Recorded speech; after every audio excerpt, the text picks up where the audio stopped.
You don't want me to start? Okay, just kidding. Welcome still, though. Not welcome. You are welcome. Hold that welcome. Thanks for coming, everybody. Today we have from RealWear, we have David and Kyle to show you the device that they've been working on. So here they are. Thanks, everybody. My name's Kyle Furlick. I'm the Global Manager of Customer Success at RealWear. I'm David Baldwin. I'm in sales and marketing. So we are here to show you our product. RealWear has produced the HMT1. This is a head-mounted tablet. It's fully speech-driven, purpose-built for industrial use, high-noise environments. So if you're taking this out to a construction facility, you need to be able to use this, speak to this, to operate it while at the same time operating a jackhammer and things like that. There's built-in noise cancellation algorithms. I'll walk through some of the features here. Again, the primary focus here is entirely hands-free use. So the ability to have this below your line of sight, retaining all peripheral vision, so you're maintaining a certain level of safety, having the information available to you when you need it.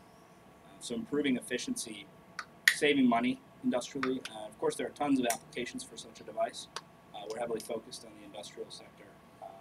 Plenty of cool use cases coming out of it. So I have this hooked up wirelessly right now, casting. So if I power this on, you should see what I'm seeing on my screen. We have a micro display here. This is my home screen, so I can adjust this as needed. This is how the device comes out of the box. You see it mounted to this hat. So we have a few different mounting options, in other words. You'll see David's wearing it on a hard hat, which is one of the most commonly used form factors as people are using this in real-life scenarios. The HMT1 comes like this out of the box. And you'll see that it is, and it's a little hard to see on the camera here, but it's configurable for both the right eye and left eye dominant users. So I have it on my right eye. Truth be told, I'm left eye dominant, but I've gotten used to wearing it on my right eye because most people are right eye dominant. But you can go ahead and flip the boom arm. You have a full 6 degrees of freedom with the boom arm, so I can move it in and out, forward and backward, up and down, and I can pivot the boom arm as needed. So I'm looking at this screen, seeing exactly what you're seeing. So we are running an Android 6 operating system with our own accessibility layer atop it. It's called Wear HF. And this allows you to simply say what you see on the screen to operate it. So if this were a handheld tablet, you'd be so inclined to press that button to launch the camera. As opposed to that, now that I have this hands-free operating system, I can say, my camera, and it will open my camera, and now I'm looking at all of you. And I can simply say, take photo, and that will save to my storage. So now I can use the global command navigate back to return back to the previous screen. Navigate back, my files, my photos. Select item 9. So this pulls up the image I just took. I can also say zoom level 3. And now this is actually tracking my head movement to look at different areas of the documents. It might be a little disorienting for you because it's mirrored what I'm seeing. And I can say freeze document, zoom level 5, and focus in right on this gentleman in the front. So a lot of applications. That's a good-looking guy. He said that's a good-looking guy. Out of the box, you have navigate back. You have a lot of these built-in solutions. You have a camera and a document navigator that are going to make your life a lot easier. If it's your first day out in the field, you've never before completed a maintenance task, and you want to bring up, say you're doing inspection, electrical inspection, you want to bring up a wiring layout. Navigate back. Navigate back. My documents. Wiring layout. So I have a whole bunch of documents loaded on here. I can do that with a micro USB cable. I can say zoom level 4. So I want to focus on this area over here. Freeze document. Freeze document. And I have that to work with. And now this is just in my view. I can go about my task as needed and complete that. So it's all about knowledge transfer. We like to say this is the penultimate solution in terms of knowledge transfer. The ability to give someone real-time information where it's needed, completely hands-free without impeding their task. If they're climbing a telephone pole, they obviously don't have their hands free. If they're in the midst of ascent, and they're going to need something like this to get them to where they need to go, to provide them with the documentation necessary. Some of the use cases that we see, I think your computer fell asleep there. Give us just a sec. Sorry about that. So a lot of the use cases we see, in addition to some that just come standard out of the box, are around a few key use cases, a few key approaches to use. One is what we call a remote mentor, which is the see what I see approach. So if I have an expert somewhere in the world that wants to train somebody who's never before done a certain task, as opposed to the company spending a lot of money to send that individual out there to train them on site, to walk them through and spend countless time, training them ahead of time to the point where they could still go out and could still potentially make an error, which could be costly, could lead to downtime, a whole bunch of things. Instead, we have solutions out there. We have a vast solution partner program that allows for these remote mentor applications so that I can tune in, I can call someone for support. I have a full-on video teleconference, video and audio. We have the 4 microphones on the device, as well as a speaker, the ability to plug in hearing protection earbuds, so that I can hear what they're saying. They can also hear and see what I'm seeing. So they're able to not only see that, they can actually have some remote control over my device. They can turn my flashlight on and off. If I'm in a dark situation, I've never used the device before, and I don't have the knowledge to do that myself. They can take photos, they can record video. We can also annotate on my live view. So if I'm looking at, say, a circuit breaker, they can say, oh, here's the problem right here. Circle this, carry it over here, do that. We can show you an example of that, and we'll when we conclude this quick presentation, we'll do some sort of one-to-one trials. We'll let you guys try on the device. We'll show some of those specific use cases as well. Another one that we see very frequently is what we call digital workflow. So the ability to walk through a step of workflow tasks. Navigate home, my programs, workflow plus. I believe I've set this one up. Forgive me if I haven't. Nope, log in. No, I haven't logged this one in. Do you have a workflow plus one working?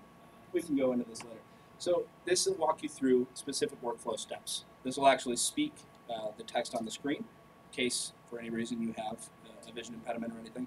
You don't need the boom arm, you can flip it out of the way. Again, this is designed to be very versatile. This will tell you step by step what to do.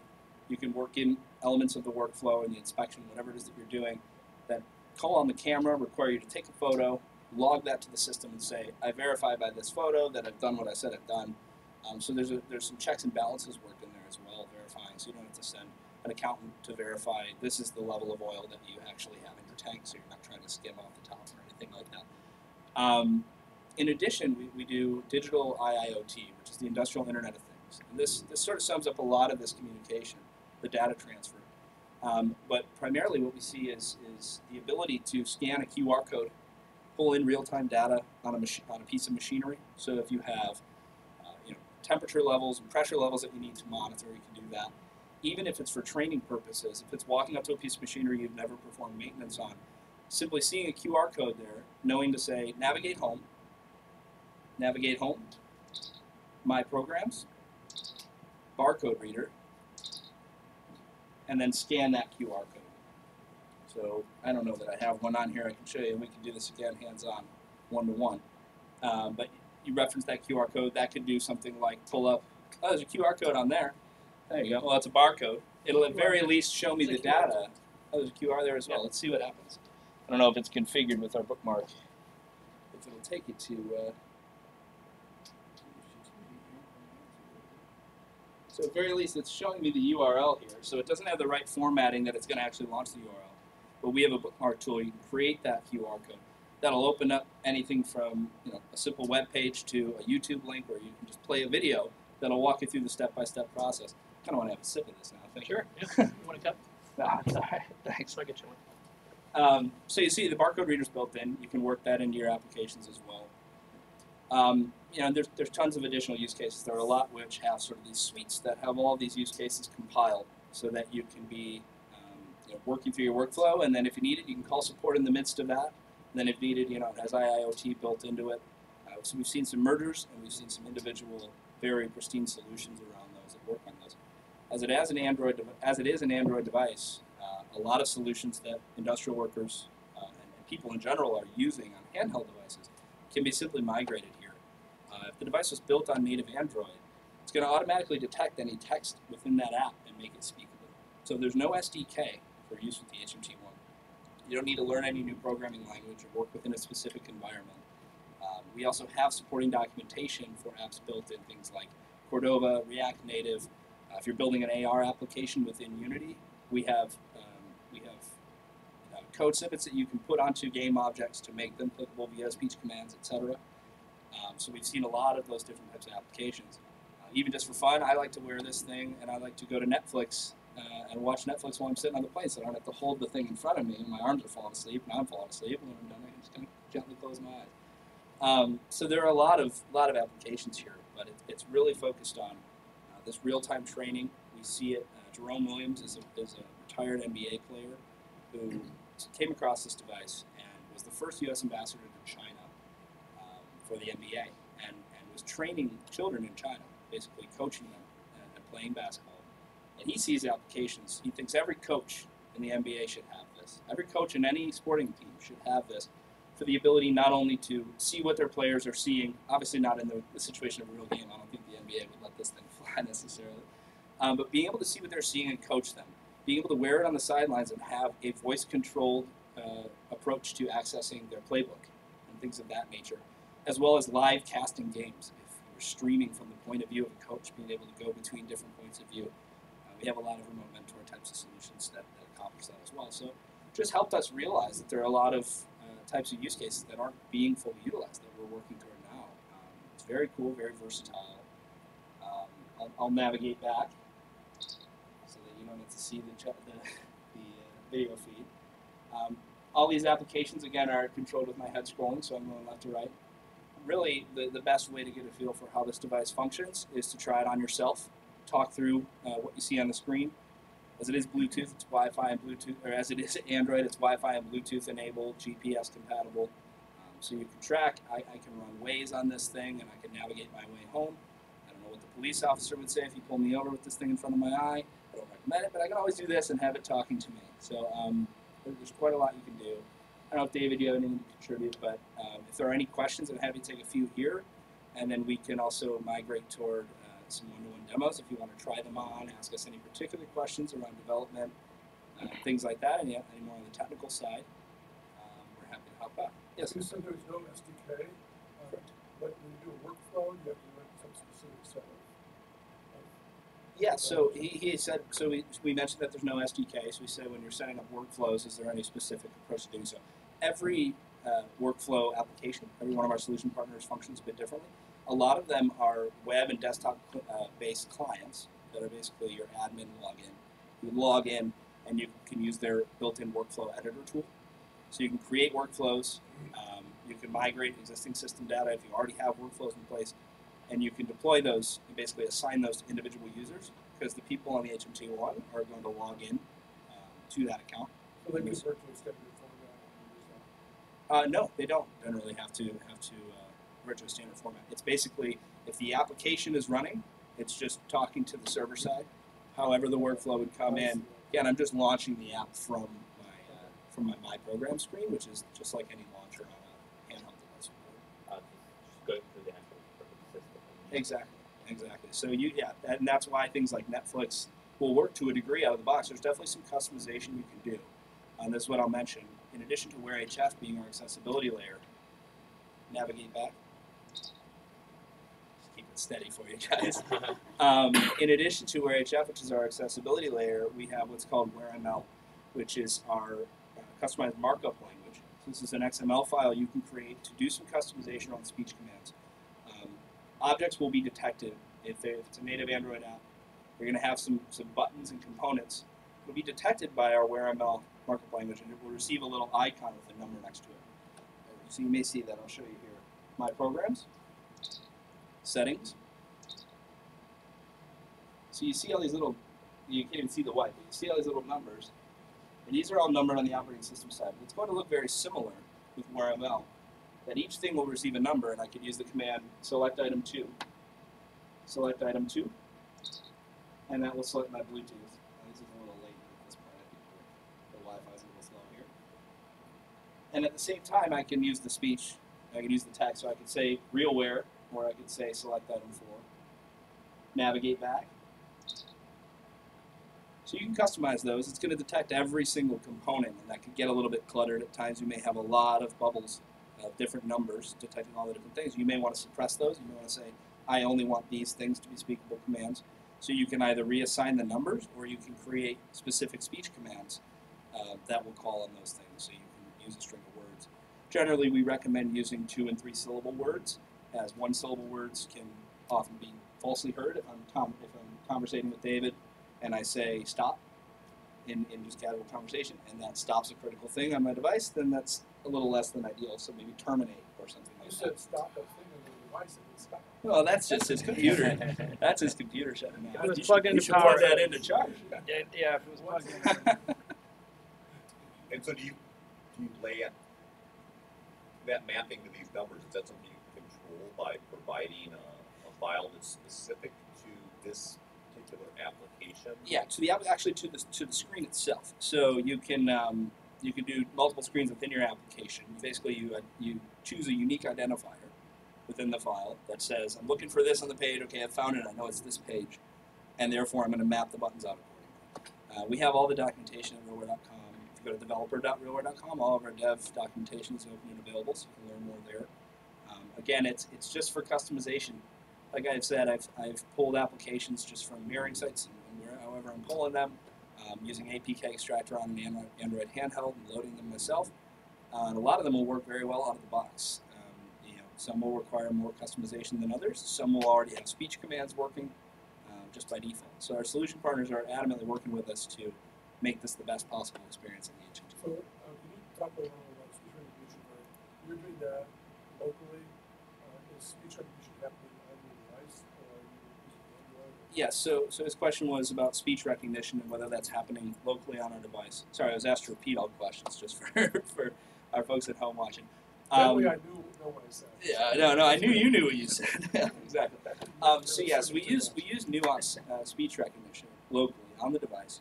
Supports 10 different languages, so I can actually hold down this action button on the side, and this will bring up all my different flags. So if I want, I can take a stab at Espanol, and I can say, red inalámbrica.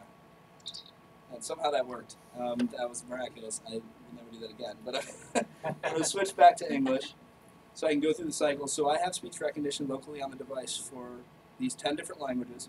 We also have dictation built into our speech keyboard. So give me 1 second to get back to English, and I can demonstrate that for you as well.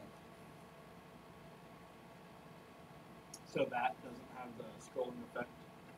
That doesn't have the scrolling effect just because we don't want people accidentally switching languages and not knowing how to get out of there. It's sort of more of a user experience thing. So if I say my controls, set wireless networks. Now, just giving you an example of a speech keyboard field where I would need to enter text. I can do that using just my voice. So I can say, hello world 2G. Now, I'm not going to really connect to this because I don't know the password, but I can say set password. And then I have a couple different modes of entry. Switch mode.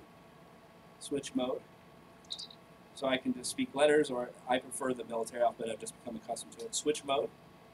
So I'm speaking too quickly here.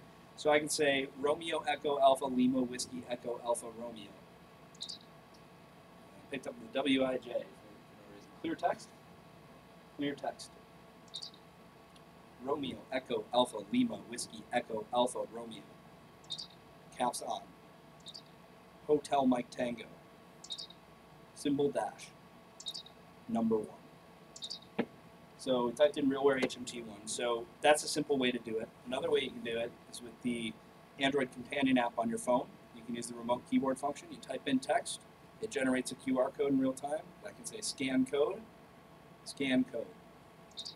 And then I can scan that code and it'll enter the text in that field. Navigate back. In addition to this, I can do dictation. And then I can speak local dictation. My controls. So we have local dictation available for English, Spanish, and Chinese. Or sorry, don't quote me on that. I think it's English, German, and Chinese. I'll verify that. Everything else is cloud-based, and right now, I don't think it thinks I'm on the Wi-Fi. It's not providing cloud dictation. Okay, navigate back. Set password. Clear text. Dictation. And I can speak freely to capture text. and I will take anything I say. So I can take notes. I can use something like Evernote or any note-taking application. A little bit of customization. You can make that available to simply speak your text, capture your notes. I like to use it when I'm working during the day just to capture the things I need to work on. Just give myself a few reminders. It's nice. Navigate home. So that's a little bit around the speech recognition as well as language support. I know I went a little bit beyond your question there, but No, that's fine. So it uses a tiny pause as a key to start a command. yeah. So the pause is within our latest firmware version is about a 1 second pause. So I can say my programs, my files, my photos, select item 8. So you have about a 1 second pause between the two, between any subsequent command.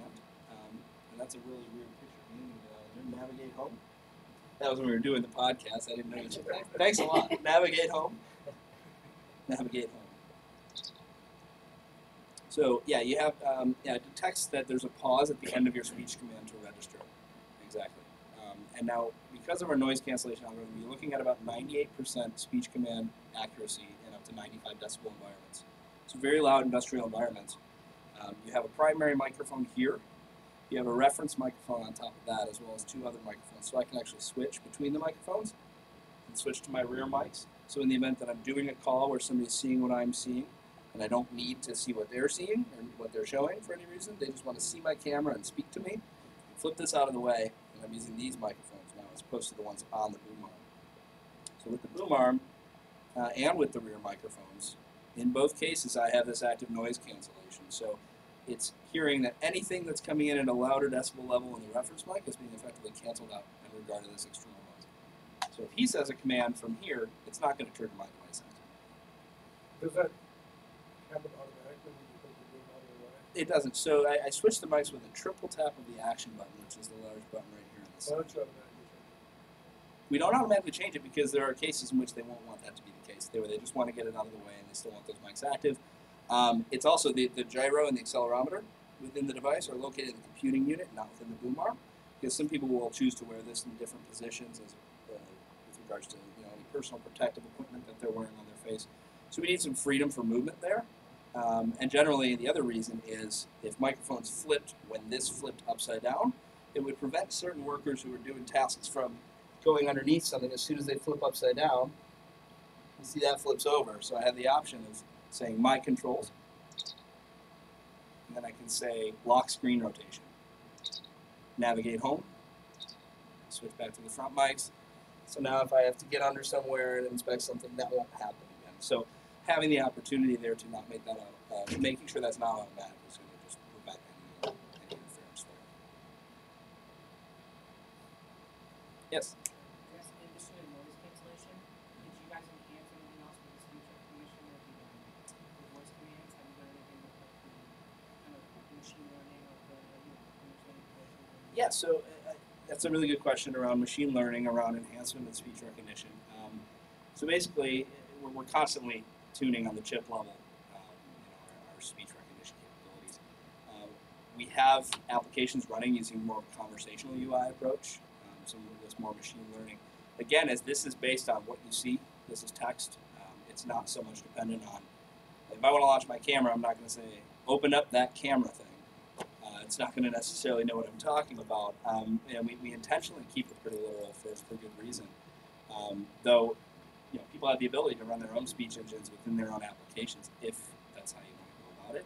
We find that this is the best form factor for ease of use, learning, and just overall functionality, hands-free. What kind of weatherproofing is It's a great question. He asked around weatherproofing of the device, what types of basically how rugged the device is, how it can hold up. This is a great question. So this is the HMT1 model. This in itself is 2-meter drop tested onto concrete.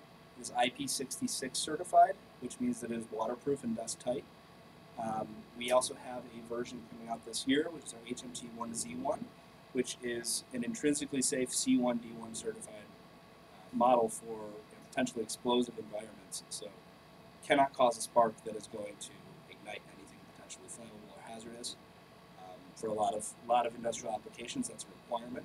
A lot of people have very industrially ruggedized handheld tablets, phones, and things of that nature.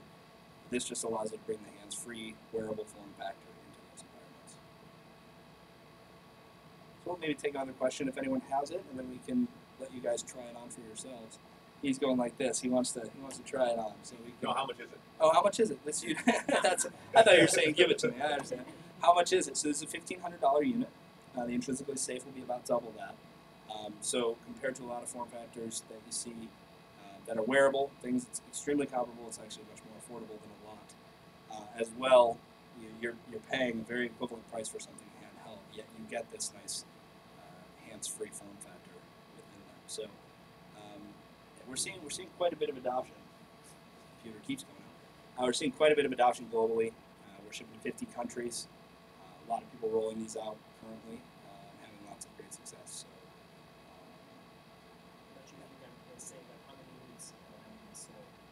I don't know the exact number of units that have been sold right now. I know that it's in the thousands, several thousands at this point.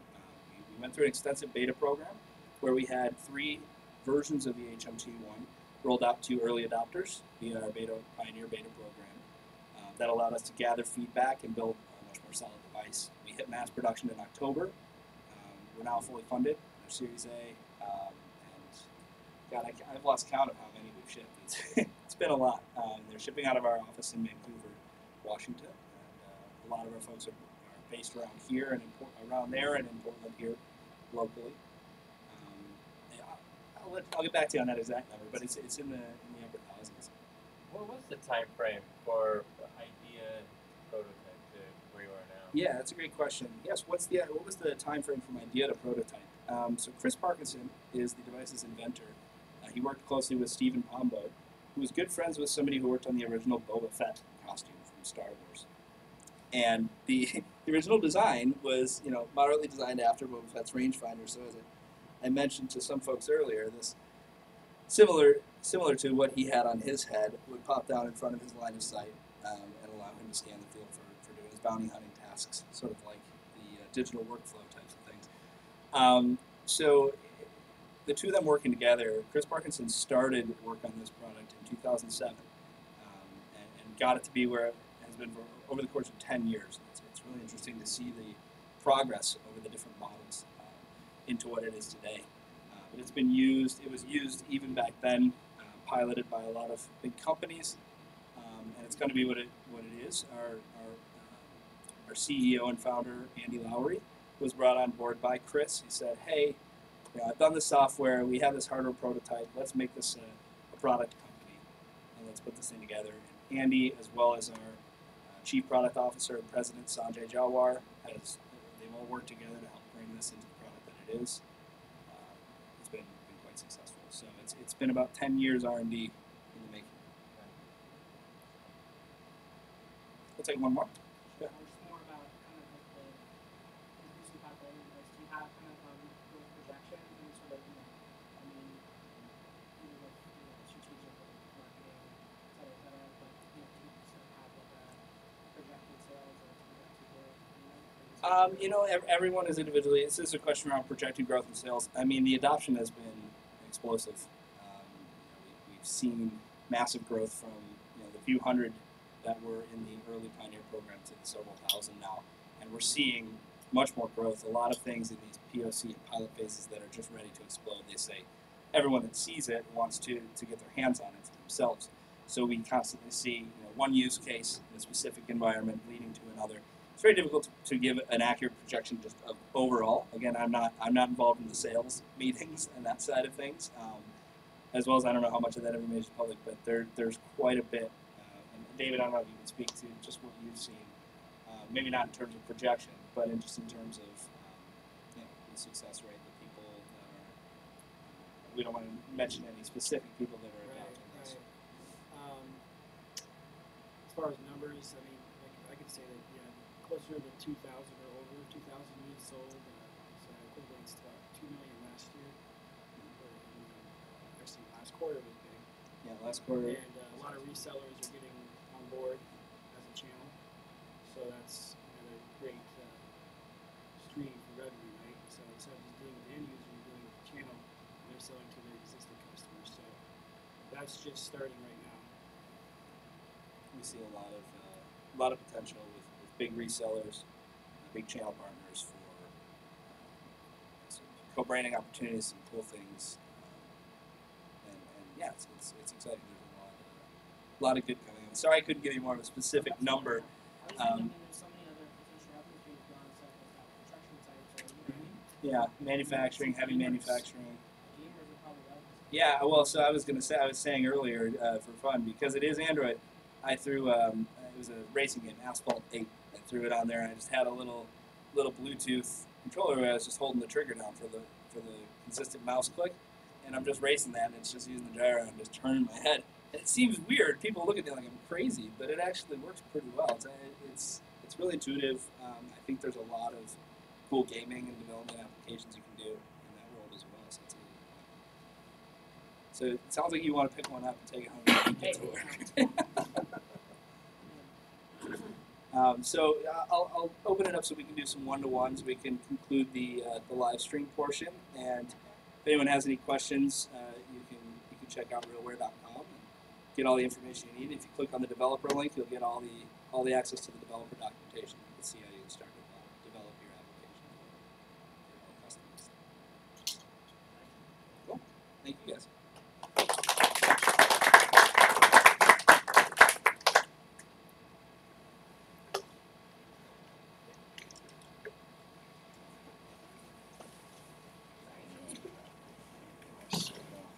Yeah, I'm gonna take it off the hat.